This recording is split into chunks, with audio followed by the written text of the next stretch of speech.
Mes amis, l'heure est grave. Vous savez, depuis une semaine, je me lève à 6 h tous les matins pour tourner une vidéo. Et aujourd'hui, on est dimanche, et j'ai failli à ma tâche. Je ne me suis pas levé à 6 h, mais à 10 h 30. Je sais, c'est horrible, vous avez le droit de me blâmer. Mais, c'est pas grave, parce que je vais quand même faire une vidéo. Salut à toi, bienvenue sur Popcorn. Aujourd'hui on va faire ce nouveau concept hebdomadaire où je réponds à des questions que tu m'as posées dans la boîte à idées. Alors la boîte à idées j'avais fait avec le site Typeform, mais en fait j'ai découvert que par mois, enfin chaque mois on peut récolter que 100 réponses. Donc je pense que je vais plutôt faire un Google Form pour récolter les réponses de tout le monde. Bref, on va pas tourner autour du pot, commençons tout de suite par les questions. Alors il y a pas mal de questions, je vais peut-être pas répondre à tout le monde. Alors tout d'abord on va passer un peu sur les idées de vidéos qu'on m'a données. On m'a parlé de la timidité, de comment passer au-delà du jugement des autres, comment ne plus avoir peur, comment se lancer sur YouTube, et je pense que je parlerai un peu de tout ça dans de futures vidéos. Et c'est Romaric qui m'a posé la question comment avoir le courage de lancer sa chaîne YouTube, et c'est une question très intéressante et c'est pour ça que j'ai commencé par ça, parce que en fait moi quand j'ai commencé YouTube j'ai pas eu vraiment de courage. Je me suis lancé parce que mes potes faisaient des vidéos sur Minecraft et moi je jouais pas vraiment à Minecraft, mais je trouvais ça cool de faire des vidéos et de suivre un peu ça avec mes potes. Et du coup on avait une chaîne, j'avais 10 abonnés et c'était genre pendant peut-être un an on a fait ça et c'était très cool. Mais ça a pris du temps avant que je commence à avoir une vraie audience sur internet. Et juste j'ai persévéré parce que mes potes ont abandonné parce qu'ils aimaient pas ça. Enfin ils faisaient des vidéos mais ça leur plaisait pas. Et moi je sentais que j'avais un truc qui me plaisait vraiment, que j'avais trouvé l'art dans lequel j'avais envie de développer quelque chose. Et c'est pour ça que j'ai continué, c'est pour ça que j'ai découvert le chef otaku, que j'ai découvert des youtubeurs manga et que je me suis lancé sur les mangas. Et je faisais une vidéo par semaine qui parlait de manga, et c'est là au bout de quelques semaines que le chat japonais a découvert mes vidéos, il a partagé ça à d'autres youtubeurs manga et il y a eu toute une communauté qui est venue me chercher, qui a été très accueillante, très gentille, et j'ai eu tout de suite une audience. Et en fait cette audience je l'ai eu quand même assez facilement, parce que j'ai juste fait un contenu régulier à un moment où le YouTube manga était en train de naître. Genre le chef otaku avait 9000 abonnés, c'était vraiment les débuts un peu de YouTube manga. Et voilà, je suis arrivé peut-être au bon moment, mais te dis pas que si tu veux commencer ta chaîne YouTube maintenant, t'es en retard. Non, t'es jamais en retard, il y a toujours de la place sur YouTube pour tout le monde, mais il faut être original. Genre à l'époque, faire des vidéos sur les mangas c'était original parce qu'il n'y avait pas tant de gens que ça. Enfin, il n'y avait pas des gens connus vraiment qui parlaient de ça.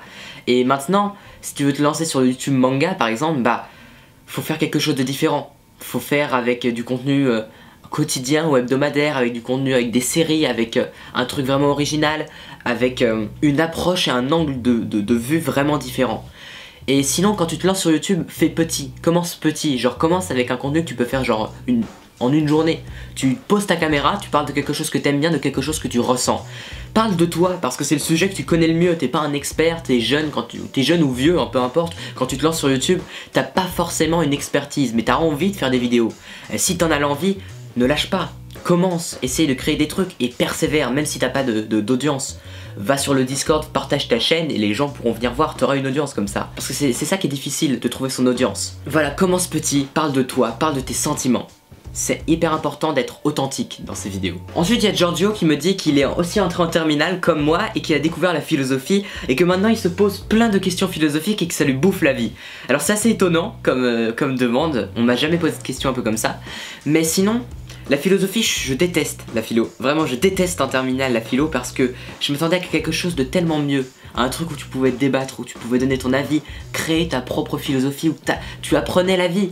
Tu pouvais diffuser des messages, t'apprenais des choses pendant le cours. Et maintenant c'est juste un prof qui te dit non tu te tais, moi j'ai raison, j'ai la science infuse, et maintenant on va lire des textes de gens morts il y a 300 ans qui inventent des explications aux choses qu'ils ne peuvent pas expliquer. Je trouve pas ça assez concret. Et voilà, ça m'a beaucoup déçu. Et sinon je pense que c'est pas vraiment important de se poser des questions sur des choses qu'on peut pas expliquer. C'est comme la religion. La religion c'est quelque chose d'important, c'est quelque chose qui peut être très bien, très bénéfique.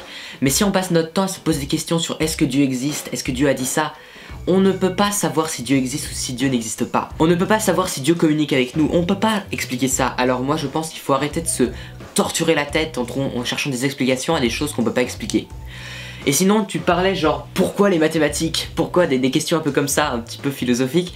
Eh bien t'es curieux, c'est quelque chose de très bien.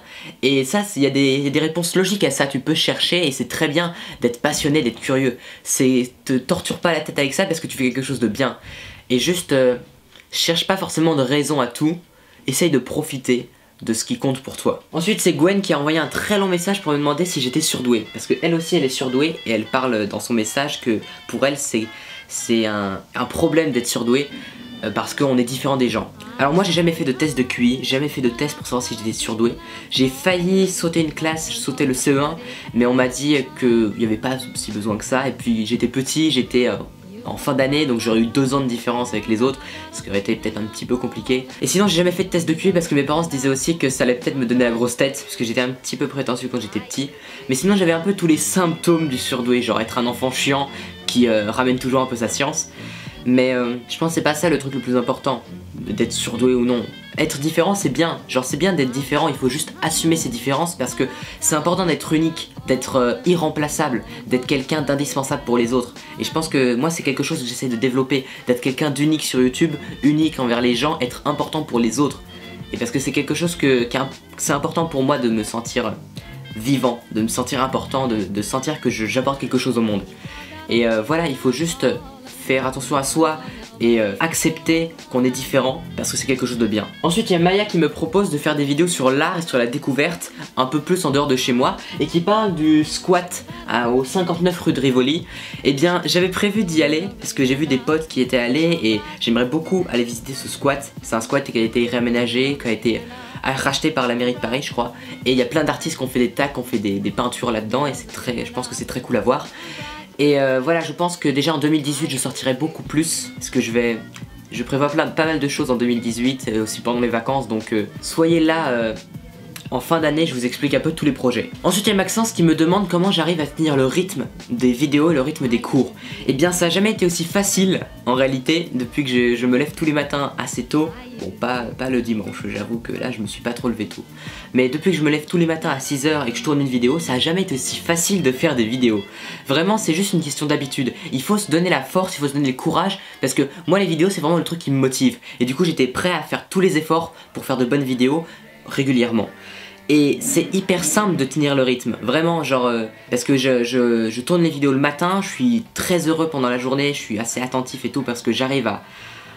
je suis plus stressé de me dire est-ce que je vais avoir le temps de tourner ma vidéo parce qu'elle est tournée, elle est déjà prête et j'ai juste à la monter en rentrant chez moi et ça prend 1 heure le montage, c'est pas long du tout.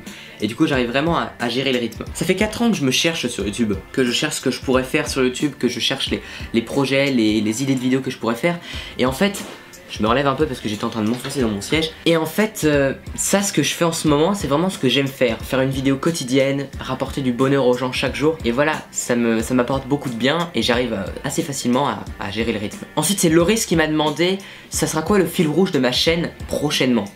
Eh bien je veux toujours garder cette idée de la découverte. Je cherche encore un petit peu ma thématique précise parce que je pensais sur la confiance en soi, mais il y a déjà Emilio Abril qui est un très bon youtubeur que je te conseille d'aller voir, d'ailleurs c'est un abonné qui me l'a fait découvrir, et je te conseille d'aller voir sa chaîne, mais il parle surtout de confiance en soi et donc il fait des vidéos qui sont bien meilleures que les miennes et il parle de confiance en soi, donc bon, c'est un petit peu compliqué de reprendre le même thème.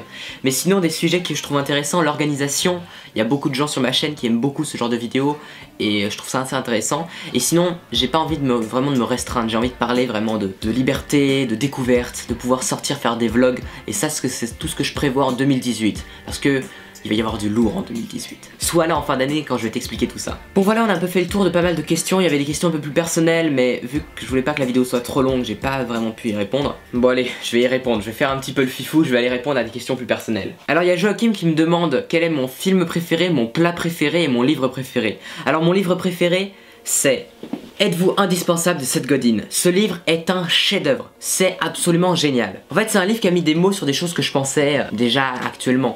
Et c'est ultra intéressant parce que si tu sais pas vraiment quoi faire de ta vie, si tu veux pas suivre la même voie que tout le monde, si tu veux avoir une vie qui est du 21e siècle, genre une vie importante, pétillante, originale, une vie palpitante, et bien lis ce livre. C'est ultra important parce qu'il t'explique que c'est fini le boulot à l'usine, c'est fini de se passer des années d'études pour un métier qu'on n'aime pas, pour avoir un SMIC et tout, c'est fini tout ça et qu'il faut maintenant être un artiste. Et pour lui un artiste c'est quelqu'un juste qui va donner de façon généreuse pour créer un changement chez la personne. Par exemple un serveur dans un restaurant qui rend un client heureux, c'est un artiste.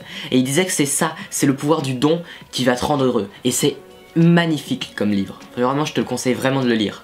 Si tu sais pas vraiment quoi faire de ta vie, lis ce livre. S'il y a un livre à lire dans ta vie, c'est celui-là. Voilà, j'ai répondu à pas mal de questions. Si t'as d'autres questions, n'hésite pas à les partager dans la description. Je mettrai un lien vers un Google Form pour donner des idées de vidéos, des problèmes à résoudre, des idées de questions pour la prochaine FAQ de la semaine prochaine. Et j'aimerais aussi savoir à quelle heure tu veux que je sorte les vidéos. Je vais peut-être les sortir le matin, peut-être à 6h, comme ça, juste avant que tu partes au boulot, que tu partes à l'école, tu peux voir ma vidéo et ça va te donner du peps, un peu comme ça. Et voilà, j'aimerais savoir si tu préfères que je sorte à 6h ou à 17h30. Voilà, on se retrouve demain pour une prochaine vidéo. Porte-toi bien, à très bientôt, ciao.